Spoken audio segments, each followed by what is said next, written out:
Everything in this video actually happened, and every single person who did it was a child. The youngest was 7. Some of them killed once, some of them kept going. These cases are dark, and a few of the details are genuinely hard to hear. Please watch with that in mind. Mary Bell and the 2 boys she killed in Newcastle. May 25, 1968. An abandoned house in Newcastle, England. Inside it, someone finds a 4-year-old boy named Martin Brown, dead. There were no obvious signs of violence on him, nothing broken, no wounds. So this looked like an accident or a sudden medical episode, and it nearly got written up that way. 2 days before the funeral, 2 girls knocked on the door of Martin's mother and said they wanted to see him. She told them he was dead. Why would they want to see him? One of the girls answered, "I know he's dead. I want to see him in his coffin." That girl's name was Mary Bell. She was 10 years old. And there was one more thing nobody knew yet. The day after Martin Brown died was Mary Bell's 11th birthday. Mary was born to a 16-year-old single mother who was gone a lot. And during those stretches, Mary was left in situations no child should have been left in. People who knew her described a kid who lied constantly, who was unusually good at working people, and who showed almost no affection toward her own family. By this point, she had already done things that should have set off every alarm there is. She pushed a 3-year-old boy off the roof of an air raid shelter and badly hurt him. She choked 3 6-year-old girls, one after another. She had her hands around the throat of her friend Norma's 11-year-old sister until the girl's father pried her fingers loose. Every one of those got a police interview. Everyone ended with a warning and nothing else. Then came the next day, Mary's 11th birthday. Somebody tore the slates off a nearby nursery school roof and climbed in. Books ripped apart, desks flipped, ink and paint thrown across the room. Staff found it the next morning and called the police, and sitting in that mess were 4 notes. Misspelled, scrawled, barely readable. One said, "We did murder Martin Brown," followed by an insult I'm not going to repeat. Police decided it was kids messing around, which was technically correct. It just wasn't a joke. 2 months later, July 31st, a 3-year-old named Brian Howe was outside playing with his brothers and the family dog. Mary and Norma were out there too. Then Brian didn't come home. A search party went out, and at 11:10 that night, they found him between 2 slabs of concrete, covered over with grass and weeds. He had been strangled with a nylon cord. There was an M carved into his stomach with a razor blade. His legs had been cut with broken scissors. Some of his hair had been cut off. At Brian's funeral, the detective on the case, DCI Dobson, saw something he never got out of his head. The coffin came out of the house, and standing in front of it was Mary Bell, laughing, rubbing her hands together. What went through his mind, he said, was, "My God, I have to bring her in, or she'll do it again." At 8 o'clock that night, he formally charged Mary and Norma with Brian's murder. Police had been interviewing kids all over the neighborhood, and 2 names kept coming back: Mary Bell and Norma Bell. Same surname, not related. Norma seemed oddly excited to be talking about it. Mary kept changing her story, and her face never matched what she was saying. Norma broke first. She said Mary had told her about Brian. Mary denied it to the end. The evidence stacked up anyway. December 1968, and 2 girls are standing in a courtroom in a country with no idea how to put an 11-year-old on trial for murder.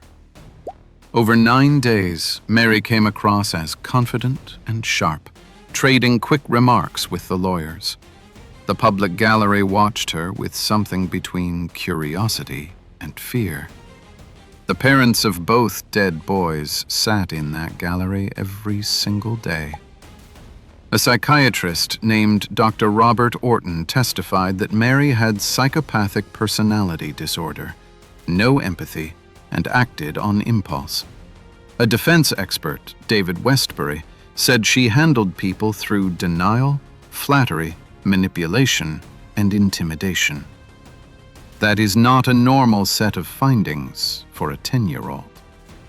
The jury came back with manslaughter on the grounds of diminished responsibility rather than murder. Norma was found not guilty. The court accepted she had low intelligence and was easily led. Mary was sentenced to detention at Her Majesty's pleasure. She served 12 years and walked out at 23 with a new name and lifelong anonymity. In 2003, a court made that protection permanent for her and her daughter, the first order of its kind in Britain for an adult who had committed crimes as a child. It still stands and was later extended to cover her granddaughter. A journalist named Gitta Sereni spent years on this case, and what she found was that Mary had been abused severely from the time she was very small. Sereni wrote a book about it, then interviewed Mary again as an adult and wrote a second. So this wasn't a child who showed up in the world as a monster. This was closer to a child who got built into one by the people who were supposed to protect her. Mary Bell is alive somewhere in Britain right now, under a name nobody knows. But two families had to hear a girl asked to see their son in his coffin and watch her laugh outside a funeral. And if what was done to her when she was small is what made her, the real question isn't whether she deserved punishment. It's why nobody stepped in long before any of it. Jesse Pomeroy and the Children of South Boston. Between 1871 and 1872, reports start coming in around Chelsea and South Boston.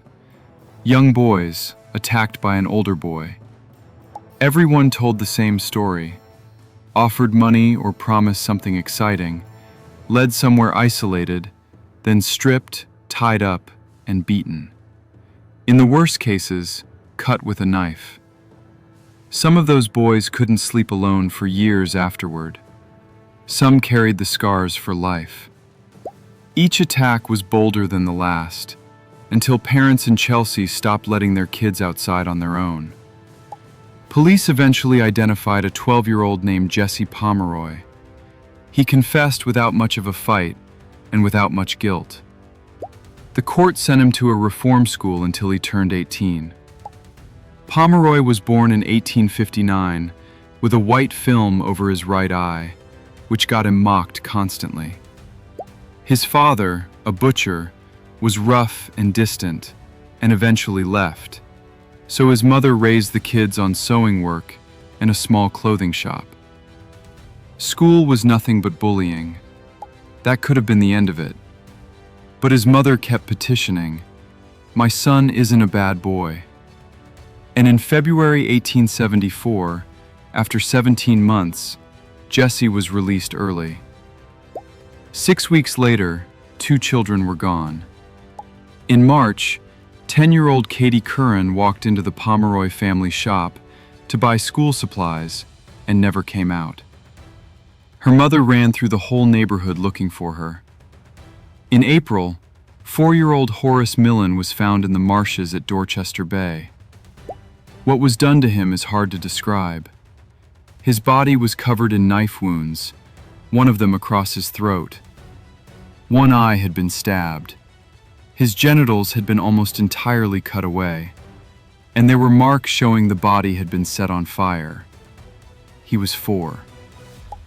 Horace's mother had gone out searching for her son, and when she heard he'd been found in the marsh, people say her legs went out from under her where she stood. Months later, police searched the cellar under the Pomeroy shop and found Katie Curran down there, stabbed as well. Her mother had spent weeks looking for her. She had been in that cellar the entire time. Newspapers ran it as the boy fiend, and it stuck. People started calling him the Boston Boy Fiend. The break came from one of his earlier victims. A boy named Joseph Kennedy was at the police station, looked out the window, and knew the person walking past instantly. That white film over the right eye. You didn't forget that face. Because a victim happened to spot him, 14-year-old Jesse Pomeroy was arrested again, and this time confessed to both killings. The trial became a national argument. His lawyers said he was driven by impulses he couldn't control. Prosecutors said he knew exactly what he was doing. The jury convicted him, and the judge sentenced him to death. 14 years old, the youngest person ever sentenced to death in Massachusetts. He was never executed. After years of committee votes, the sentence was changed to life, in permanent solitary confinement. That went on for more than 41 years, and he did not sit quietly. Records say he tried to escape more than 10 times. He built and hid tools, rope, a metal stylus, a drill. He once tampered with the gas line in his cell, trying to blow the door off, and blew it up in his own face instead. That's how he lost the sight in the eye that had marked him his whole life. In 1913, he got 3 bars sawed through before they caught him. He died in 1932 at 72, after 58 years behind bars. Right to the end, Jesse said something had been controlling him, some force he couldn't explain. And a mother who just wanted to save her son ended up costing 2 children their lives, and 2 families every year that came after. Robert Thompson and John Venables. February 12, 1993, a shopping center in Bootle, England. James's mother, Denise, was at a butcher's counter and let go of her 2-year-old's hand for a second to get her purse out. When she turned back, James was gone. The security camera footage is still hard to watch. 2 boys walking out with James's hand in theirs, completely casually.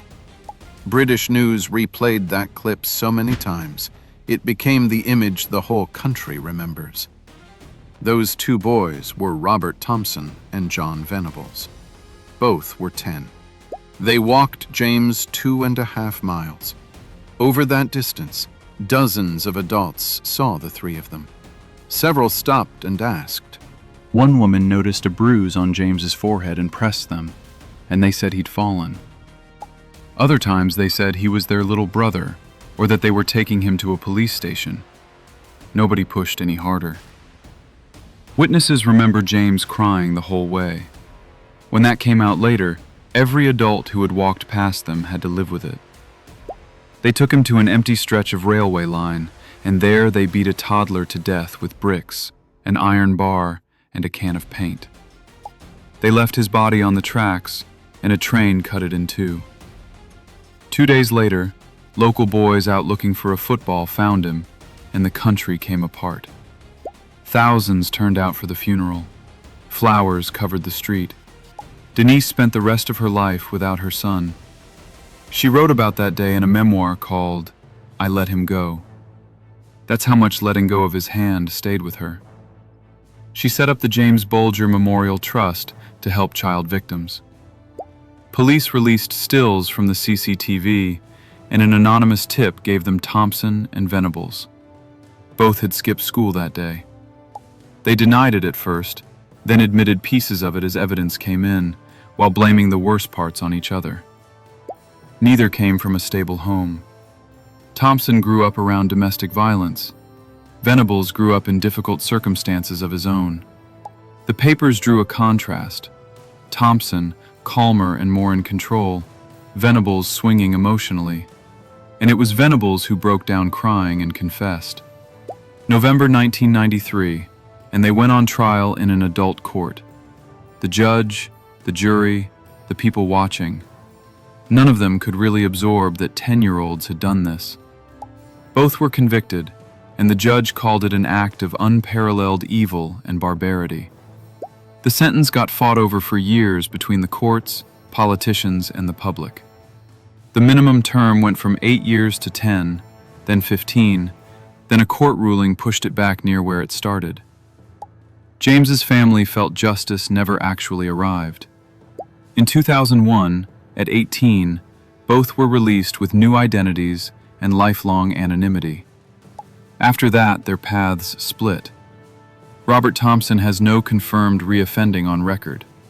John Venables went back to prison twice, in 2010 and 2017, for possession of child abuse images. Every time that hit the news, Denise had to stand in front of cameras and ask whether letting him out had been right in the first place. At what age is a person fully responsible for what they do? And how far can anyone be expected to hold on to the belief that someone who did this can come back? Christian Fernandez and his 2-year-old brother. March 2011. An apartment in Jacksonville, Florida.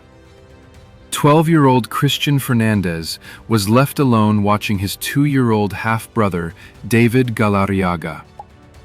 At some point, Christian got angry and shoved him into a bookcase. David hit his head and lost consciousness. Then something made it worse. Their mother came home, saw a child who was not waking up, and did not take him to a hospital. She sat with it for 6 to 8 hours before she finally went. David spent 2 days on a ventilator and died. A 2-year-old had a window where he could have been helped, and the adult watching him let it close. She later pleaded guilty to aggravated manslaughter over that delay. Christian became the youngest person in Jacksonville's history charged as an adult with first-degree murder. The prosecutor, Angela Corey, decided this belonged in adult court. A conviction meant life. What came out during the case was that Christian had been through serious abuse himself. He'd bounced between foster homes since he was small, and people around him said he'd been unstable long before any of this. After 2 years of legal fighting, his lawyers got a plea deal: manslaughter and aggravated battery instead of first-degree murder, served in juvenile detention rather than an adult prison. He went in 2013 and walked out in January 2018, the day after his 19th birthday. The case left a mark on Jacksonville too. Angela Corey lost her next election in the middle of the backlash. And the candidate who beat her had been one of the lawyers who defended Christian. Make of that what you will. A 2-year-old died at his brother's hands, and then died because help came too late. Putting a 12-year-old in front of an adult court, was that justice, or the next thing that happened to a kid who had already been failed? Craig Price and the family a few doors down. September 1989, a house in Warwick, Rhode Island. When police got inside, there were 3 bodies. Joan Heaton and her 2 daughters, 10-year-old Jennifer and 8-year-old Melissa. Joan had been stabbed 57 times. Jennifer, 62, with a broken blade still lodged in her neck. Melissa, 30 times, and her skull was crushed. The whole neighborhood was terrified. Everyone assumed some monster was out there circling. From that night on, people in Buttonwoods double-locked their doors and stopped letting their kids outside alone. Here's what the police didn't know. He wasn't out there circling. He lived a few houses down, and he was 15. Craig Price was born in 1973 and grew up right there in Buttonwoods. To his neighbors, he was a normal kid, good at sports, decent grades, big and strong enough to beat grown men at arm wrestling. That's where the nickname Iron Man came from. But by July 1987, at 13, Craig had already killed someone. He went into the house of Rebecca Spencer, a 27-year-old divorced mother 2 doors away, and stabbed her 58 times. Rebecca was raising 2 kids alone. At her funeral, the defensive wounds on her hands were so severe that the funeral directors weren't sure they could keep the casket open, and her family wasn't allowed to touch her hands. There was no obvious motive, and the case sat unsolved for more than 2 years. For those 2 years, Craig went to school, played sports, and lived like an ordinary teenager. Then in September 1989, high on drugs, he walked into the Heaton house and killed all 3 of them. Joan and her daughters had just been having a normal evening. What cracked the case was the cuts on Craig's hands. He claimed an accident, but a search of his house turned up evidence, and he confessed. Not just to the Heatons, but to Rebecca Spencer 2 years earlier. People who saw the confession tape said his manner was flat to the point of being sickening. There are records of him imitating the sounds his victims made as they died. The detectives in that room were shaken. When they asked him why, he never gave a real answer. Rebecca's death sent her mother deep into her faith. Joan Heaton's mother and sisters went the other way and became victims' rights campaigners in Rhode Island. They spent the rest of their lives making sure Craig Price never got out. Craig was arrested a few weeks before his 16th birthday, and that's where this becomes a legal disaster. Under Rhode Island law at the time, a minor could not be tried as an adult, no matter what he had done, and could not be held past 21. He had killed 4 people. The ceiling was a handful of years. The community exploded. The victims' families pushed publicly for reform, and the case went national. President Bill Clinton called for juvenile law changes over it. Rhode Island did change the law.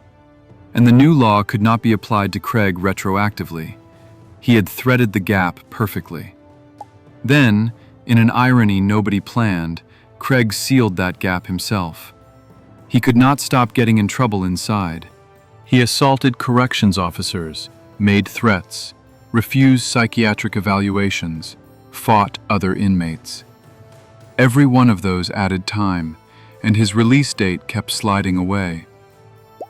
In 2004, he was moved to a Florida prison because of how violent he was, and in 2017, he stabbed a fellow inmate with a 5-inch homemade knife. In 2019, that got him another 25 years. Craig Price is in his early 50s now, and he will almost certainly die in prison. A killer who slipped through a hole in the law ended up locked away for life by his own behavior, and because the families he destroyed refused to let it go. Jasmine Richardson and the family that had just started over. Mark Richardson and his wife Deborah had both been fighting addiction a few years earlier.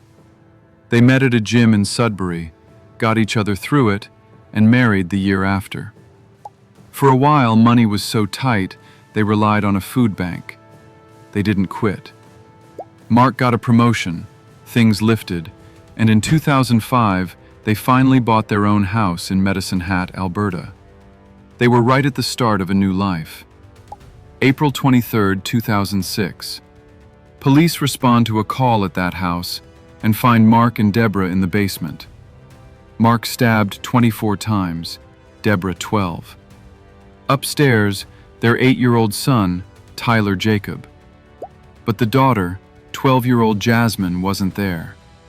At first, everyone assumed she'd been taken. Then the investigation turned up a completely different picture. In Jasmine's school locker, police found a drawing, a house on fire, and a girl running from it toward a truck. On her computer, dark conversations with a 23-year-old man. Within 24 hours, police picked up Jasmine and that man, Jeremy Steinke, in Saskatchewan. Jasmine had been into goth subculture since she was about 11. Black clothes, heavy makeup, a lot of time in online communities built around dark material. Her parents figured it was a phase. Then she started seeing Jeremy Steinke, and it stopped being a phase. This was a grown man who introduced himself to people as a 300-year-old werewolf and wore a vial around his neck he insisted was full of his own blood. Apparently, nobody in his life ever sat him down about that. When her parents found out, they took her computer and grounded her. Jasmine started saying online that she wanted out from under them, and Jeremy kept feeding it. The night before, the two of them watched Natural Born Killers, a movie where the male lead kills his girlfriend's parents and they run. The next night, Jeremy came in through a basement window. Mark and Deborah were known around town as a warm, generous couple. A family that had clawed out of addiction and spent years getting to solid ground, wiped out in one night. That's why the town took it as hard as it did. At trial, Jeremy said the plan was Jasmine's. Jasmine's side said Jeremy drove all of it. How the 8-year-old died has never been established because both kept pointing at each other. Jasmine was 12, which made her the youngest person in Canadian history convicted of multiple murder, and she got the maximum available under Canada's Youth Criminal Justice Act, 10 years. 4 in a psychiatric facility, the rest under supervision. Jeremy Steinke was tried as an adult and got 3 life sentences. In 2016, Jasmine finished her sentence and was released under a new identity. This was a couple who fought their way out of addiction and started again from nothing. They had just bought a house, and the person who ended it was their own daughter. Was she a child steered into it by an adult, or was she in on it? Amarjit Sada and 3 babies in Bihar. Amarjit was born in 1998 in one of the poorest areas of Bihar, India. His parents were day laborers living hand to mouth, and there were a lot of children in the house. Opportunity was not a thing that existed there. Reportedly, in 2006, his aunt left her baby with the family while she went off to work. Amarjit, who was 7, harmed that baby cousin, and the baby died. The family did not report it. In their community, something like this getting out meant not just shame, but financial ruin. So as far as the neighbors knew, a baby had been playing 1 minute and was gone the next. The village assumed the family had lost a child, didn't press, and gave them room to grieve.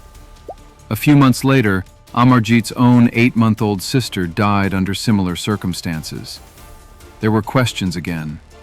The family chose silence again, and the village went through it a second time, assuming this was a family being hit twice. 2 babies died in one house, and nobody let themselves suspect the real reason. In 2007, a 6-month-old neighbor's baby named Kushbu disappeared from near the village school, and the whole village went out searching.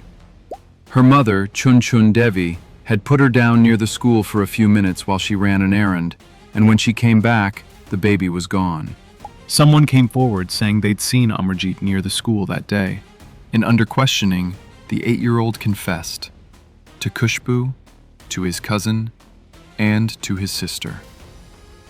Reports said he gave his account calmly, without any obvious fear.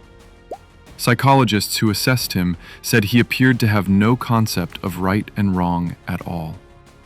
Another said he seemed to get satisfaction out of hurting people. The analysis pointed to extreme neglect, possibly abuse on top of it. When the truth came out, the village was destroyed by it.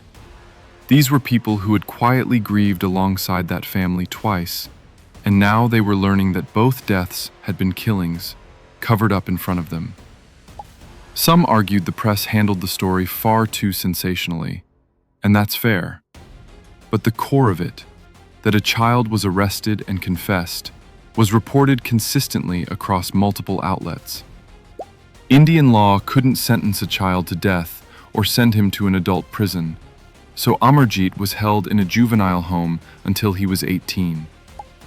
In 2016, he was released, given a new identity, and put back into society. He'd be in his mid-20s now, and nobody knows where he is or what name he's using. And for the villagers who mourned 2 deaths without ever being told what they were mourning, there's no version of this where anyone gives that back. Edmund Kemper and his grandparents' farmhouse. August 27, 1964. An isolated farmhouse near North Fork, California.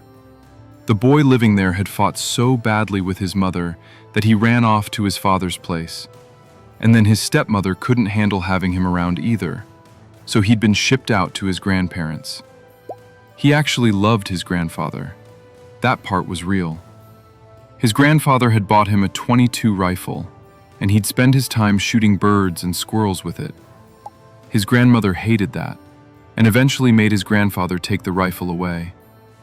The boy took that as losing the one thing he had left, and his anger at a strict grandmother who was always on him kept building. Then one day, she got on him again about shooting birds. They argued, and the 15-year-old shot her with the rifle and stabbed her 3 more times with a kitchen knife. What he told police afterward was, "I just wondered how it would feel to shoot Grandma." His grandfather came home a little later, and the boy went out to the yard and shot him too. He killed the one person he genuinely loved, maybe the only person he ever loved, so that his grandfather would never have to find out his wife was dead. Then he hid both bodies in the garage, panicked, and called his mother. He said he didn't know what to do. She told him to call the police, so he called them himself and confessed. That boy was Edmund Kemper. He grew to 6'9", a full head taller than everyone around him, and the warning signs had started long before the farmhouse. At 10, he buried the family cat alive, dug it back up, and cut its head off. At 13, he killed another cat and hid parts of it in his closet. After the murders, he was diagnosed with paranoid schizophrenia and sent to a Atascadero State Hospital. And at the hospital, Kemper was a model patient. He won over the psychologists so completely that they had him administering psychological tests to other patients. A retest put his IQ at 145. On paper, he was one of the hospital's success stories. In December 1969, on his 21st birthday, he was paroled, over the objections of the psychologists assigned to him, and released into his mother's custody. That's where the real damage starts. Between 1972 and 1973, Kemper killed a series of young women, and eventually his own mother, and then phoned the police to confess. They didn't believe him at first. They thought it was a prank call. He became one of the most recognized serial killers in American criminal history, known as the co-ed killer. A 15-year-old shot the grandfather he loved, and the system put him back on the street. Every victim after that came out of that one decision. If anyone had listened to the experts who said no, how differently does this go? Peter Woodcock and the boy who went to prison for him. September 15, 1956, Toronto. 7-year-old Wayne Millett was playing near the exhibition grounds when he followed a teenage boy on a bicycle off somewhere quiet and was strangled. His parents went looking when he didn't come home for dinner, and they found their son cold. Then police arrested the wrong person. A 14-year-old named Ron Moffat. No lawyer, no guardian, and hours of officers leaning on a frightened kid until he told them what they wanted to hear. Ron Moffat had been at a movie theater when it happened, and there were witnesses who could say so. He was convicted anyway and sent to a juvenile facility. Meanwhile, the actual killer was still out there. On October 6, 1956, he lured 9-year-old Gary Morris away and killed him. The autopsy showed a beating severe enough to rupture the boy's liver. On January 19, 1957, he approached 4-year-old Carol Voice, offering her a ride, took her under a bridge, sexually assaulted her, and killed her. Nobody knew at that point that this was a third murder. All 3 of them had just been children playing outside. The killer was Peter Woodcock. He was adopted, and he'd been through close to 10 foster homes as a small child. His intelligence tested below average, but he was unusually good at manipulating people. A composite sketch built from witness accounts ran on the front page, and combined with a distinctive habit of riding around on his bicycle, it led police to Woodcock. He confessed to all 3, and only then did Ron Moffat's conviction fall apart.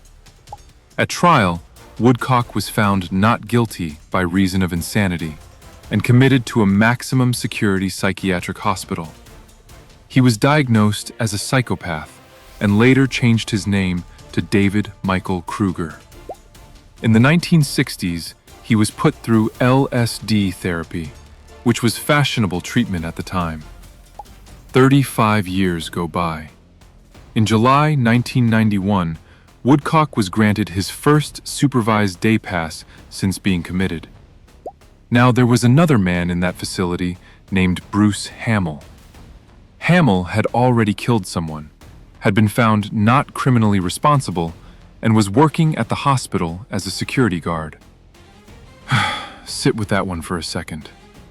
Woodcock convinced Hamill the two of them belonged to something called the Brotherhood of Aliens, and that it would take care of all their problems. Hamill believed him completely. On the first day of that pass, they went after a fellow patient named Dennis Kerr. Woodcock made a sexual advance, and Kerr turned him down. They got hold of weapons and attacked him, stabbing, beating, mutilating the body, decapitating him. Woodcock spent his remaining 18 years locked up and died in 2010. As for Ron Moffat, convicted of a murder he had nothing to do with, he never really got out from under it, even after his release. It took decades before he told his own story publicly in a book, and formal compensation took a very long time to come. A system that couldn't find the real killer put a child in prison instead, and then, 35 years later, handed the real killer a day out, and someone died for it. This case didn't fail once. It failed twice. Willie Bosket and the New York subway. March 19, 1978, a number 3 train in New York, packed with rush-hour passengers. A 15-year-old boy and his 17-year-old cousin shot a man dead in a robbery. That man was Noel Perez, 44, a hospital worker who lived alone. Over the 8 days after that, the boy shot a subway maintenance worker in the back and committed 2 more armed robberies. On the 8th day, he killed another man, Moises Perez, the same way. That boy was Willie Bosket.